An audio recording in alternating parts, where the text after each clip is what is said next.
Son shit, y'all ready? I hope y'all are. This episode is about Emilio Herrera, the man who invented the spacesuit. Yeah, son, the joint that the astronauts should all be in. Yeah, Spanish man. As y'all know, it is Hispanic Heritage Month. And y'all know how we do, man. We keep it fly for everything. Word. You know what I'm saying? This is what we do. This is how we get down. Look, I'm trying my best to not give in to all this stuff, right? But it's so hard. And it's hard because we just saw Jimmy Kimmel lose his job. FCC was pressured to go to Disney, and Disney was like, yo, we comply, and they just suspended indefinitely. I love that word. And fired. Just say it. It's not coming back.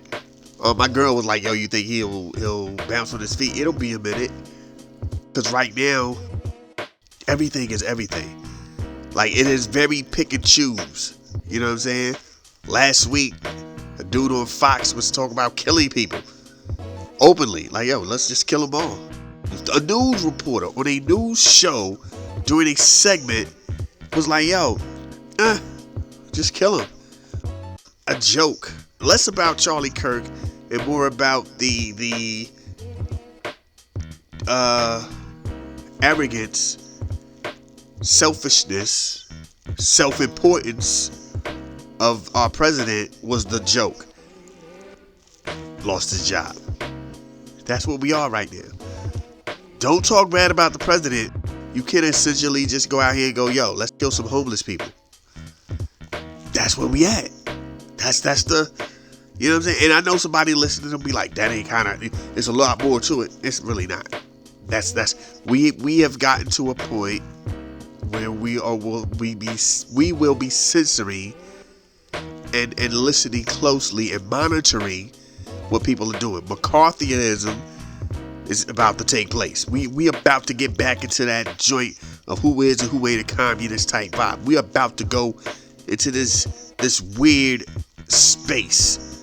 You know what I'm saying? We are about to go there. They're talking about TikTok is about to be bought by an American company or whatever. Bets are on Meta. They're gonna be like, yeah, we already got Instagram, which is just like TikTok. Yeah, cool. They will be controlling media. You know what I'm saying? Zuckerberg is already in Trump's pocket. It's not a game, man. It's not a game at all. It's wild out here, B. And it's just, I don't know. We've been trying to say, watch yourself and be cautious of what's going on. Be aware of what's going on. And a lot of stuff is happening. And most Americans don't care. Football season. Basketball season is right around the corner. Baseball season is ending. World Series is coming. TV shows are coming back on. People really don't care. Christmas is around the corner. People really don't care. That's the thing. They don't care. I saw this joint. 2 joints. I'm gonna let y'all hear these because it's wild.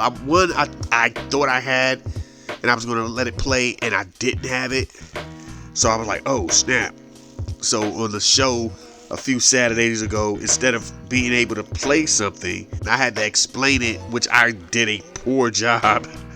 But I got the joint. So I was like, well, it's cool. Same difference. We'll just play it on this joint. So I'm going to play it now. And y'all can hear this. And so, because that's the thing. Hold on. You got to hear it first. You know what I mean? So let's get it in like this. We really got to see how things happened in the past in American history to black people when white people get angry at something that they don't have answers for. So let me tell you, you know what I'm talking about. So in the white, almost all white state of Utah, in an all white college, at an all white rally, one white man killed another white man. And there were 2 big responses to that. One response for people on the left, Democrats, in the whole spectrum, right? Conservative, centrist, leftist, far left Democrat. The white people who inherit those spaces have been lauding Charlie Kirk for days now, have been praising him, and some have been online crying, and none have mentioned his abject, disgusting racism, his attacks on black women, on black intelligence, on black professionals, his attacks on the transgender and gay community, his attacks on immigrants, and his desire for public executions, and his vitriol about Dr. Martin Luther King, his talk about George Floyd, just disgusting racism. And this is from the left praising him. And then from the right, blaming it, from the president to that googly FBI guy, blaming Antifa, blaming transgender people, calling people on the left scum and degenerates. We didn't even know who did it. And then went further. We had to, but at something like 20 historically black colleges and universities, HBCUs, had to be shut down because of credible domestic terrorism threats. And then you have all these people online making videos and comments to black people and videos about black people threatening our lives. And why I say this is an example of America's history, because when a white person dies, particularly, but not exclusively, a white male, and white people don't have an answer for it, the immediate response in American history is to start blaming and attacking and killing black people. That's why our towns, hundreds of towns, not just Tulsa, Black Wall Street, hundreds of towns across the South and Midwest have been burned down because of white fury, like we saw these past couple of days. And not just business districts and businesses, but churches, Christian churches, bombed and destroyed by white Christians. Our homes and, of course, our people in the form of public executions and lynchings, thousands, all because white people need an outlet for their anger, their misplaced anger. And that anger has too often been directed at black people. And you saw it live and in action these past couple of days. And what's Trump's response to that guy getting caught? He's sending the military to Memphis. There's a weirdness of it. And like you said, it's historic. It's something that you could trace back well beyond anything we have going on. You know what I mean? Like, this is something that you could trace back well beyond anything that we have going on. This is joints from old days. You know what I'm saying? Post Civil War. That was the get down. And to be honest, not even post Civil War. That goes back to Nat Turner. You could be in the Carolinas. They done already caught your man, but once the word hit them, it's still fresh in their mind. They're frustrated.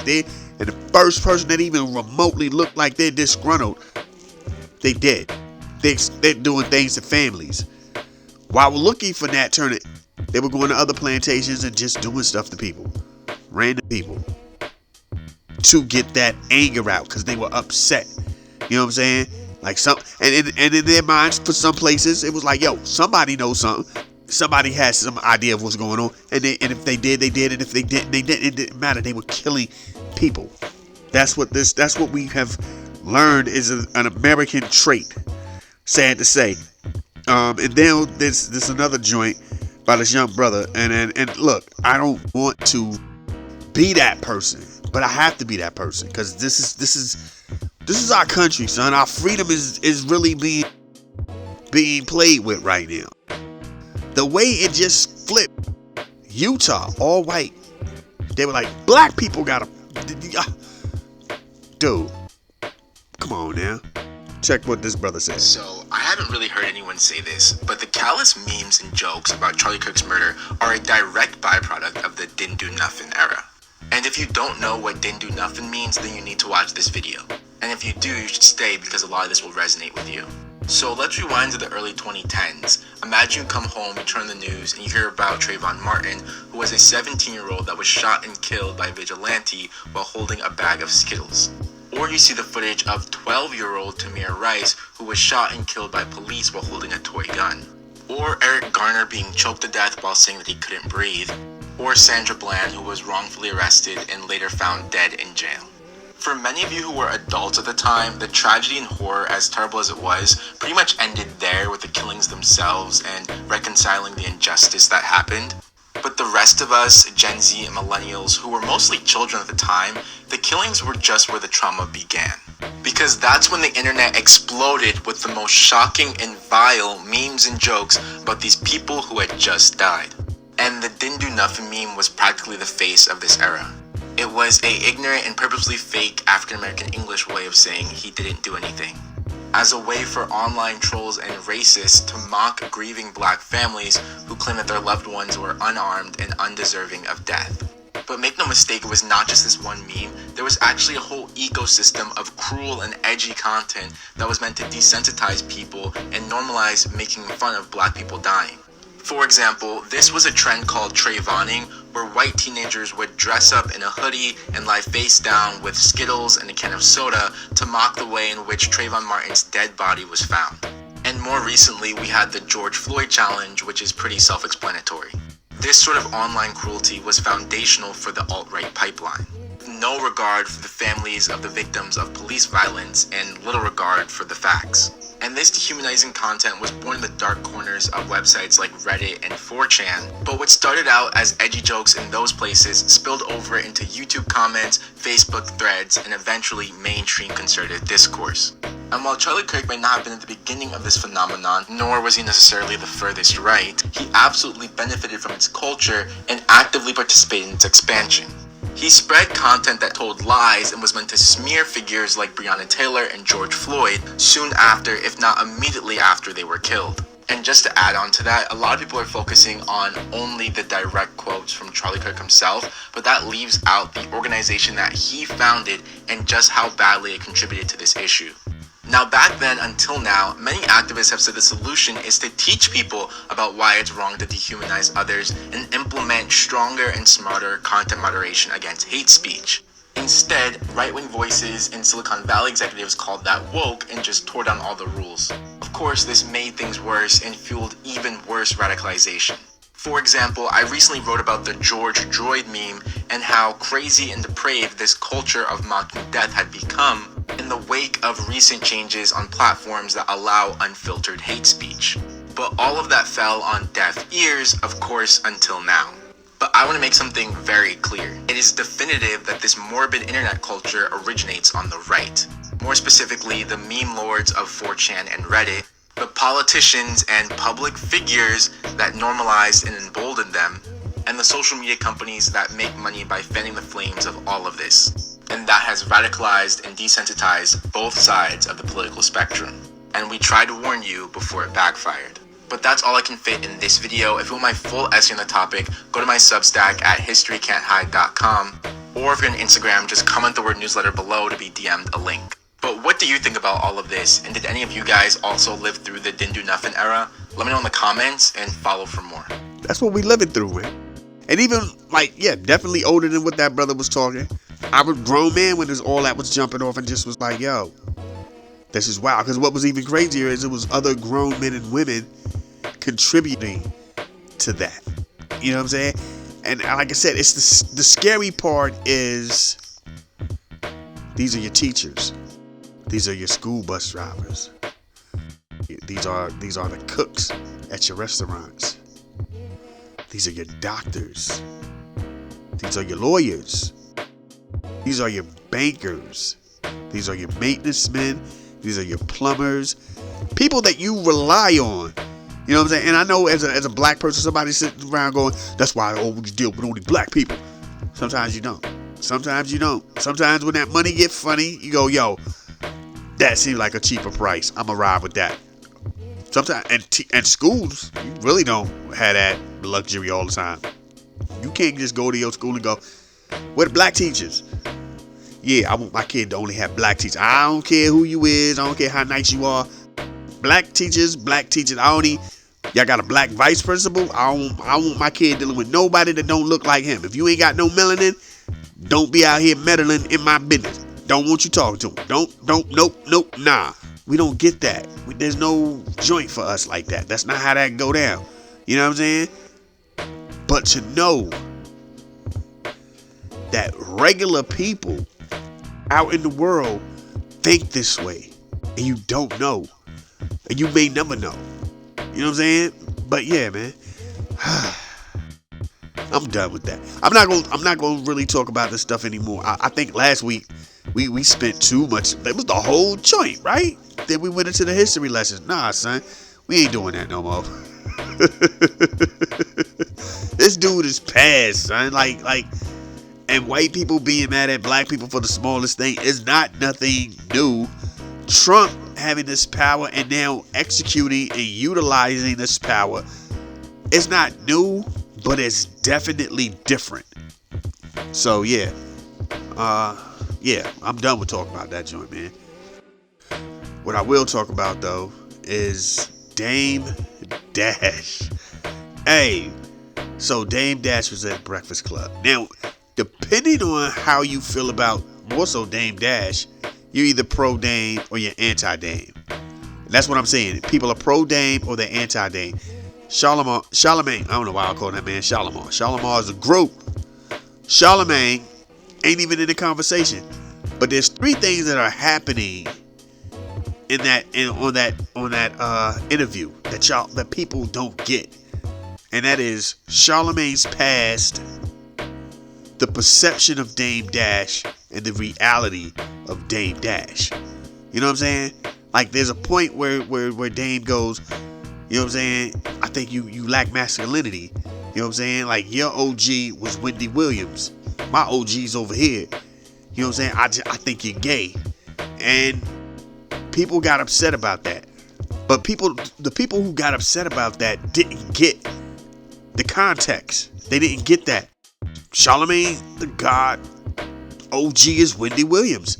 When she was really, really out here spilling the tea, he was right there with her, kikiing it up. That was, you know what I'm saying? And then there's a generation of people that I think are too young, or they never really was up on the Breakfast Club like that to care.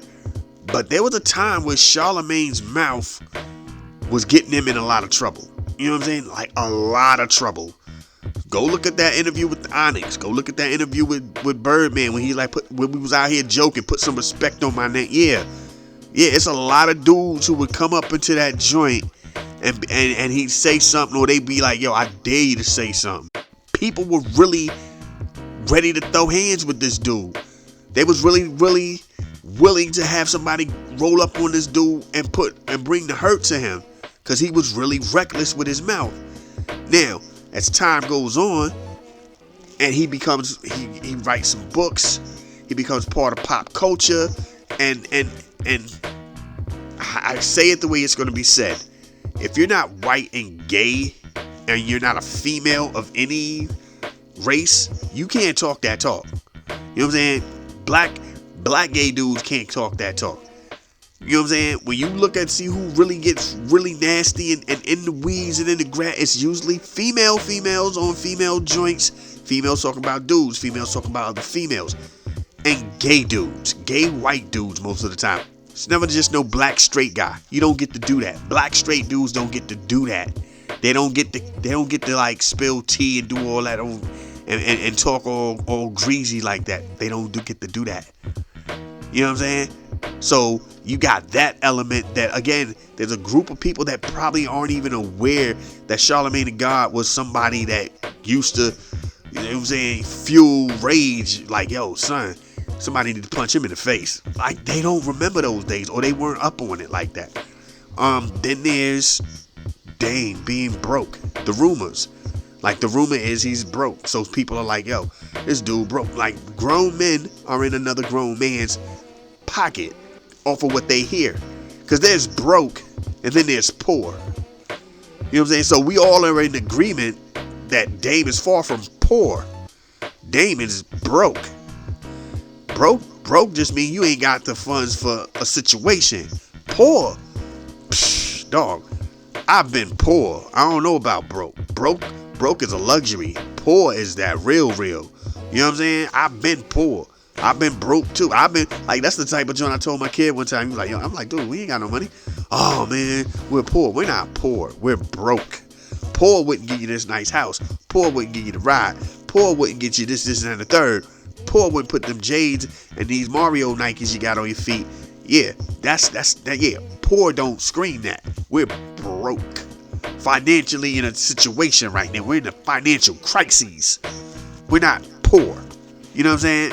And that's the thing. I think that's where that comes from. Like, there's a perception of what they think Dame is, because they're looking at Jay-Z, then they look over here at Dame and they go, how come you ain't like that? Huh? What's up with you? What you ain't doing right? Now, that brings me to 3. Dame is Dame. And that is the most way to say that. There's no other way to say that. Dame is Dame. Dame does not compromise when he feels he deserves what he deserves. You see what I'm saying? Jay-Z plays the game. Dame is like, nah, son, I'm not doing that. Jay-Z, no matter how Jay-Z talks, Jay-Z still wants a seat at the table. Dame is like, oh, nah, I'm the reason why y'all actually went out here and made reservations. I am the reason. I'm the reason for the table being set up. You know what I'm saying? Nah, I ain't asking for a seat. I'm sitting here first at the head of this joint. Y'all sit on the side. If it weren't for me, the phone calls wouldn't be made. Y'all need me. That's Dame. Dame is that. You know what I'm saying? And here's an example. A lot of y'all might not be into hip hop like that, or y'all might be too young. Who knows? My listening joint goes like, you got people from 60 plus to like 25 to whatever. So I don't know where you were at in like 98. 98, Jay-Z has a song called It's the Hard Knock Life. It's the biggest joint going. 97, 98. It's the biggest thing going, right? Everywhere you look, this joint is, it's the hard knock. Like, yeah, you can't get out of the way of it. Russell Simmons is rebranding. I think it was Def Jam Clothing or Fat Farm with Def Jam logo, something like that, right? Jay-Z is the face of that. It has the Hard Knock Life joint playing in the background, and it's Jay-Z moving in slow-mo with his crew, and they got the jackets on. Somebody got the jeans on. They got the what was the joint? The Fat Farm boots on. That Dame said when he saw that, and I'm paraphrasing at this point, they took RIP, intellectual property, and put it with their brand. They're looking to eat off of us to sell their merchandise. That's when they came up with Rockaware. That's when they came up with that. He was like, yo, why are y'all using us to sell that? We need our own joint. That's Dame. That's a Dame thing. Dame was the one going, yo, I didn't think it was cool for Jay-Z to go out here and do the joint with Reebok. If we gonna do some shoes, we're gonna do some shoes, and we ain't gonna have them be like $29.99. Nah, son, you devaluing yourself. That's Dame. That's Dame who says that stuff. You know what I'm saying? That's what you get from Dame. Jay-Z is like, yo, it's a business opportunity. It's a chance to network and meet, rub shoulders, shake hands, communicate. You know what I'm saying? I saw Hamilton. So I'm still, nobody's in the room when it happened. Yeah, Jay-Z trying to be in the room when it happened. So he like, yo, son, I'm going to do what I got to do. Dame is different. He like, we don't need that. What we need to do is figure out what they doing and then do it better. Dame is not the same as Jay-Z. So when you take those risks, when you are willing to put your money where your mouth is, you're going to lose a lot. You're going to lose a whole lot. You know what I'm saying? Like Dame is living the life of a rich guy who is retired. And he ain't got nothing but time on the side.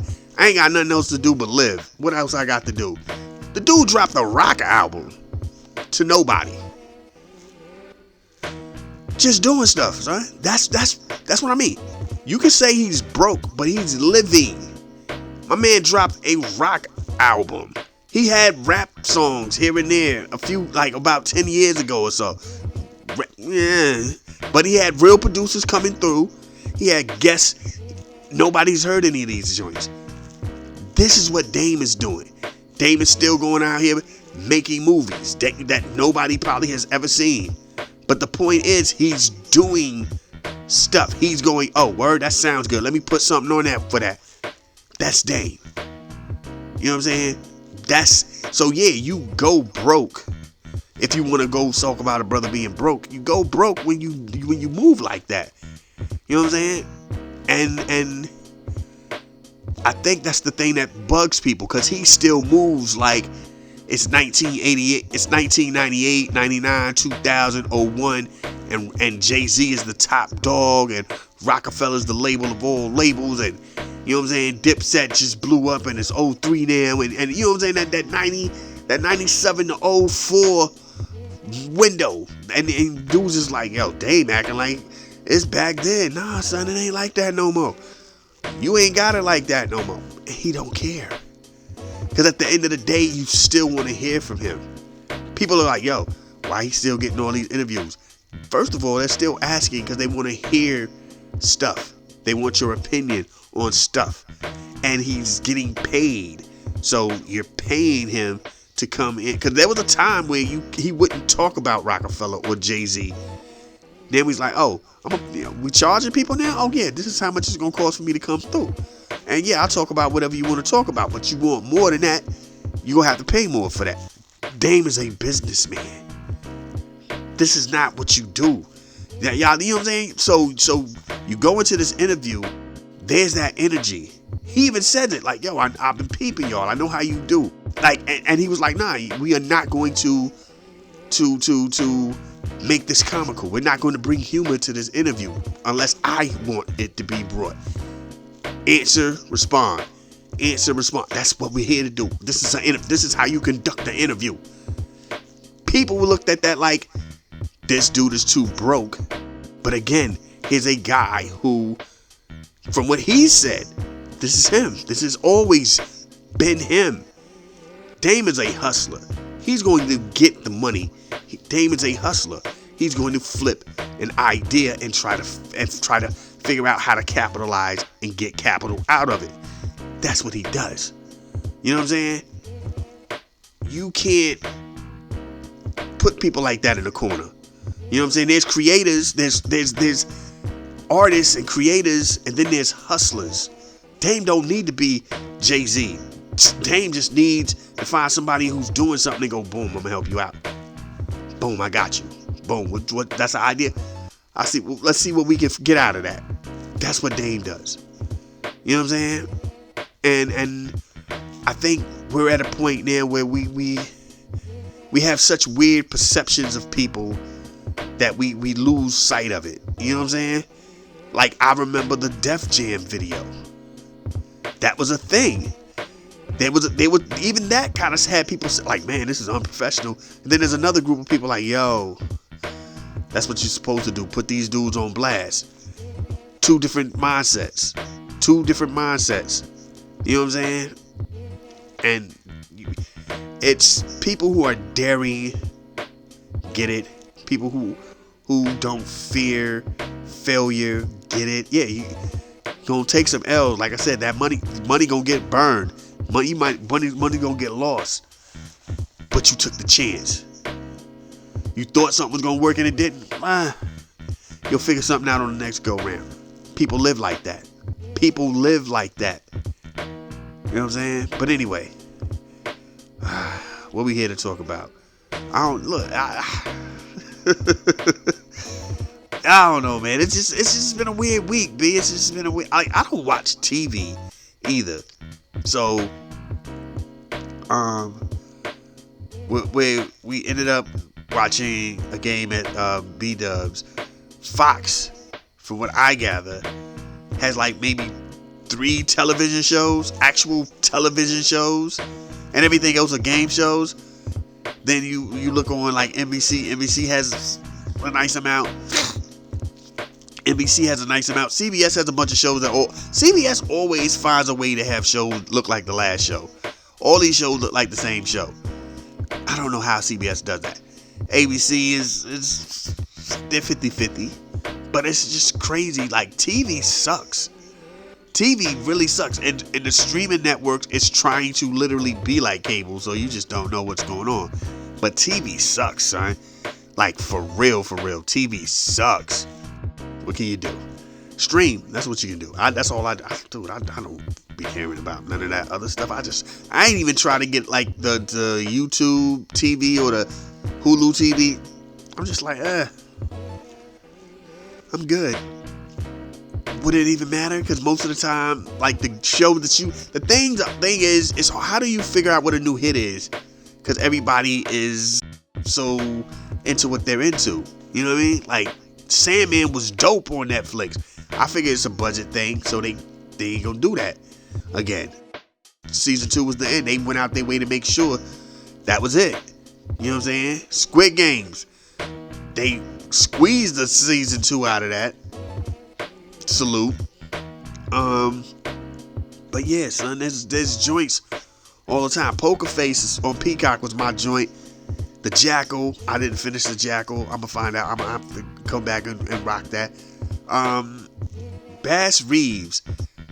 I didn't know that show had been out that long, and I'm up here like, yo, what's about a season 2? They like years ago, 3-4 years. I'm like, ooh, yeah, if that joint ain't got a season 2 now, it's not gonna be a season 2.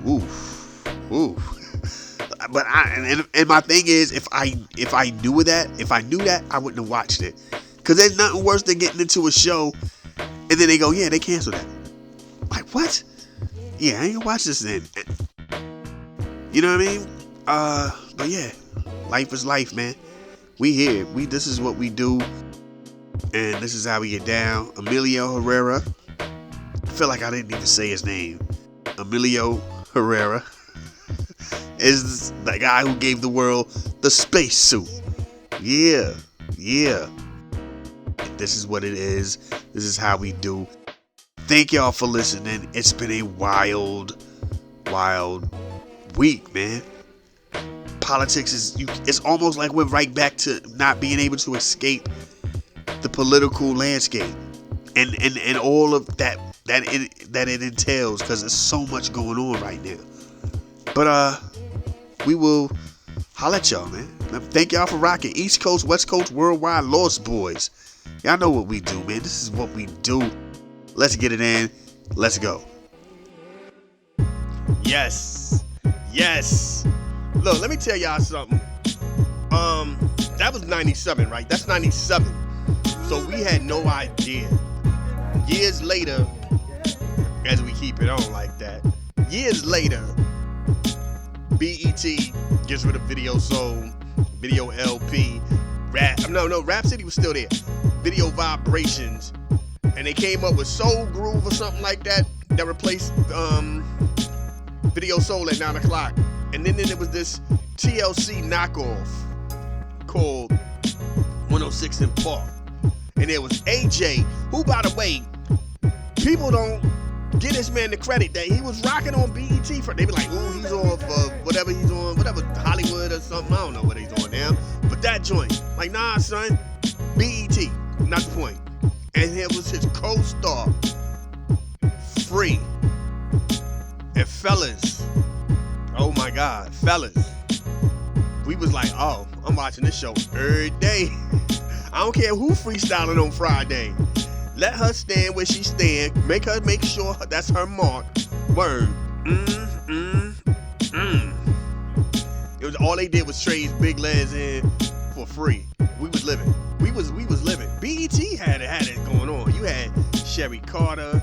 You had Madeline, the black USA lady, and she the black Miss USA, the Miss USA, who's a black woman, ended up doing Video LP when Sherry Carter went away for a minute. We got that. We had Rachel Sundays. And she knew what she was doing too. She'd come out the water, hey, and she was like, just chilling. So she'll stand by something and she'll just be, and they get the jumping. Oh, so I'm like, and you're like, girl, stop it. What was the news chick? Remember the beautiful dark-skinned, short-haired news chick? And then it was like Sia. Sia looked like the computer animated version of her. I cannot think of that woman's name, but she was gorgeous. It was her. And there was Big Legs. And there was Free. And then, by the way, Donna, don't want to forget her. Don't want to forget her. Oh my God, she face card was on 100. You know what I'm saying? I ain't even care what them kids was talking about. Teen Summit was all about her and maybe the live performances. I'm just like, I don't care, girl. Whatever you want to do. But anyway, yeah. That was when you think of Free. Y'all think of 106 in Park. When I think of Free on that Cannabis song. I know there's at least like 5 or 6 songs close to an EP worth of music from her somewhere, and we need that. I got some left out stuff that didn't, you know what I'm saying, because she died and they never let her put the solo album out. I got stuff. I need that Free. I need that Free, son. I need that Free. But anyway, you know what I'm saying? What we here for as we woo, hip hop and it don't stop. But let's get into what we do. Like this. Take it from the top. We gonna take it from the top. This moment in Hispanic history. We gonna talk about Emilio Herrera Linares. I don't know how that last name's pronounced, but this dude is the guy who gave us astronaut suits. He gave us astronaut suits. This is the dude who gave the world astronaut suits. He was born in Grenada in 1879 and became interested in the military from a young age. You know what I'm saying? His father served in the military, so he was like, yo, I'm gonna go out here and do the same thing. This is what we're talking about. My man was out here rocking. You know what I'm saying? During the Spanish War. You know what I'm saying? He remained loyal to the Second Spanish Republic. You know what I'm saying? Back then, and in 1937, he was made general. He was the minister in several, you know what I'm saying, Spanish Republican governments in exile, and the prime minister Republican in exile between 1960 and 1962. My man was out here doing great work on that end. You know what I'm saying? 1936 though, yeah, he designed the pressurized spacesuit. You know what I'm saying? He was an engineer. He did his thing. The Russians actually used his model for the first flight into space. And the United States eventually, hold on, I want y'all to understand. Stop. Eventually adopted it to, you know what I'm saying, for their own use. You know how crazy that is? Because they just couldn't believe that this Spanish dude, who by the way died in Switzerland, that's a whole nother thing. But that they was just like, I don't think we're gonna be, this is Spanish dude, son. Nah, it can't be what we do. And this is the reason why we do history like this. This is why we get into history, son, because that was some look, when I first started doing Hispanic history, first thing I gave y'all color TV. I told y'all about how the color TV started out in Mexico. It's just like, and I don't want to go off on a tangent or nothing, but I'm just saying, we as Americans, because we just think that everything that's great had to come from us. You know what I'm saying? Like, yo, that was us. Nah, son. Nah. Everybody contributed to greatness of this world. You know what I'm saying? And my man was out there doing his thing. Salute. This is that moment, man, right here. Y'all can check history moments out like this on Our World, Our Time, the podcast. This little clip is what y'all get. You know what I mean? This is what we do, man. This is how we do it. This is why we do it. Salute. Let's get back into some music. Y'all know what we do, man. Y'all know Legal Crime. Thank y'all for rocking. Let's go. That's my time. Look. And I did it before 10. So you know we gonna do it again. When Saturday come through, we gon' get international Playboy. Y'all know what we do. We don't play, boy. Hit him in the face. Let him feel the bass. The trouble's on a whole nother level. Check out the space. Anyway. Let me get ready to get up out of here. So we do how we do when we do what we do. As we do. Like this. 1 for the money. 2 for the show. 3 for my peoples out here that know I'm about to go. Like, they say you only live once. That's a lie. You only die once. So anytime that your God allows you to get out here and continue your journey, please show the world the best version of you. Y'all be safe. Peace.